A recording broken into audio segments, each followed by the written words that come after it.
Hello ചേച്ചി, നമസ്കാരം. നമസ്കാരം. ഞാൻ ഇവന്റ് മാനേജറാണ്. എവന്റെ മാനേജർ എനിക്കെന്താ? അല്ല, അതല്ല, പോകുന്നതിന് മുന്നേ നമുക്കൊരു വ്ളോഗൊക്കെ ചെയ്യണം കേട്ടോ.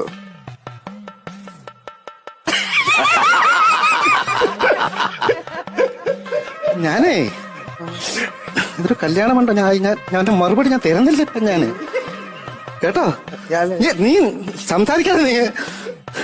എടാ, കല്യാണം കഴിഞ്ഞ് 3-ാം മാസം എന്റെ ഭർത്താവ് തട്ടിപ്പോയി. ഏട്ടാ, ഞാൻ അങ്ങനെ ജീവിച്ചോളല്ലേ ഞാൻ. അവന് എടാ 3 മാസം കഴിഞ്ഞ് ഭർത്താവ് ചത്തുപോയെങ്കിലും ഞാൻ ഇന്നവരെ ഒരു കല്യാണം കഴിച്ചിട്ടില്ല. 8 വർഷം കഴിഞ്ഞാണ് എനിക്ക് കുഞ്ഞു പിറക്കുന്നത്. അങ്ങനെ ജീവിക്കാനാണെങ്കിൽ